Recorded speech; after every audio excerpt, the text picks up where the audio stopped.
Sot është në 106 vjetori i vrasjes së princit Mirditës Prenk Bibdoda. Princi unik i Mirditës, një nga mbështetësit më të mëdhenj të kombit, nder i kombit, i vlerësuar nga presidenti i Republikës. Edhe këtu jemi tek rruga Prenk Bibdoda. Ja ku është kjo këtu.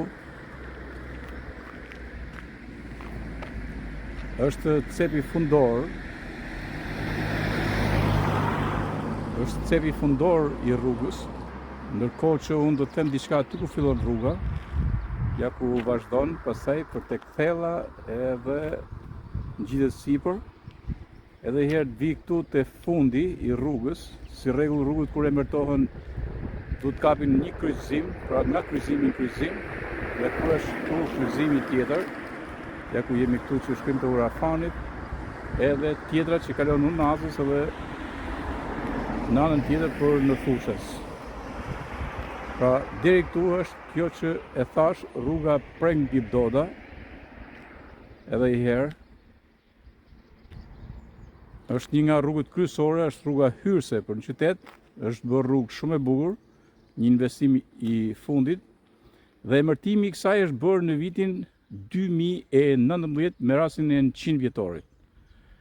Edhe do të them se si është bërë, kush ka qenë indikatori i parë, i njeriu fare thjesht, do ta them atje, në hyrje.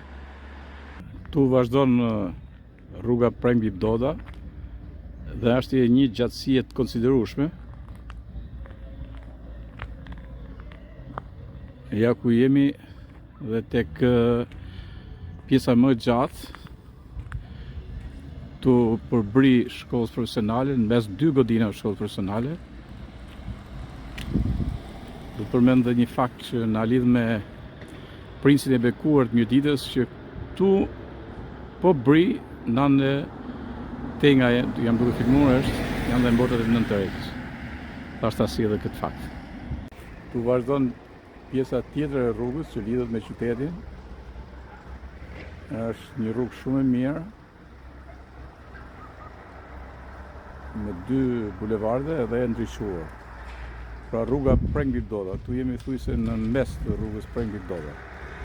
Këtu është bërë përurimi i rrugës, vendosjes së emrit, në 100 vjetorin e vrasjes së Prenk Bibdodës, princit Mirditës. Do të tregoj edhe pllakën që është vendos. Këtu është rruga që vjen, pastaj është pjesa tjetër që hyn në qytet, kjo pjesa tjetër e rrugës. Pra është një kryqëzim rrugëve këtu. Edhe është, si thush, hyrja në zemër të qytetit Rrëshenit, me këto kryqëzime që janë këtu. Në gjithë me këtë lagjes re, është unaza e vogël e qytetit. Pra kjo është pak a shumë konfigurimi i kësaj rruge me emrin e Prenk Bibdodës. Rruga Prenk Bibdoda, edhe do të sjell pak pamje nga eventi që është bërë atë ditë. Pra kjo është rruga kryesore.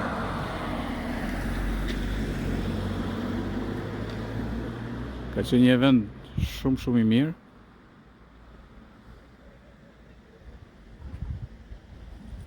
I organizuar këtu me të gjithë faktorët kulturor, qeverisë vendore, të kishës e me radhë. Këtu në kryqëzimin e rrugëve këtu në Rrëshen, ja në këtë kryqëzim, tu fillon edhe emërtimi i rrugës Prenk Bibdoda. Do t'ju tregoj edhe tabelën aty. Është rruga që shkon nga spitali dhe vazhdon tutje, është rruga tjetër që është pedonale me emrin e Atgjergj Fishtës, që shkon sipër për tek sheshi, dhe është rruga tjetër që vjen për tek bri katedrales. Pa deri këtu është rruga Prenk Bibdoda, është rreth 800 sa metra nga atje ku e fillova. Edhe desha të përcjell diçka të veçantë. Në vitin 2019 ka qenë një djalë nga Amerika që më shkruajti dhe më thotë që çfarë do bëhet për 100 vjetorin e Prenk Bibdodës, princit të Mirditës. Edmond Marku, kështu e ka Edmond besim në ndjek, sepse ke qenë indicia se askush nga ne nuk u kujtu që duhet bëjmë një gjatë madhe për mbështetasin në më të mëdhenjtë e kombit shqiptar Prenk Bibdoda. Ndaj në atë kohë jemi drejtuar bashkisë me Komisionin e Vlerësimit të Figurave dhe Emërtimit, një komision shumë i mirë që nuk ishte punë politike fare, zero, por mbi të gjitha kishte ashtin kryesor që ka të bëjë me historinë dhe vlerësimet e meritura e të duhura për titanët e historisë Mirditës edhe asaj shqiptare, siç është Preng Bibdoda. Rruga Atë Gjershfishta krijon një lidhje fantastike me figurat e mëdha të Mirditës, siç është edhe Abat Prendoshi, sheshi Abat Prendoshi. Me atë rast, pasi kaluam në komision, kaloi dhe në të gjithë legislativin vendor, pra përmes Këshillit, dhe u miratu rruga Preng Bibdoda. Pikërisht të rrugë që kemi sot është si një përmendore dhe unë e solla për të kuptuar që figurat tilla duhen vlerësuar dhe duhen vënë rrugë tamam dhe jo me çoka. Prandaj kjo rrugë mbetet e vlerësuar përjetësisht dhe duhem ta kujtojmë edhe sot Preng Bibdodën, ta kujtojmë në 106 vjetorin e vrasjes së tij, një vrasje tragjike dhe që ende pa mbushur 60 vjeç shuhiti titanin e historisë së Mirditës, princin, legjend Mirditës dhe mbushtetasin e madh të kombit. Po përcjell, siç e thash edhe pak më parë, disa nga fotot kësaj dite ku u bë një sesion shkencor, aktivitet artistik edhe përurimi që u bërë në nivelin më të lartë të mundshëm. Ja ndiqeni.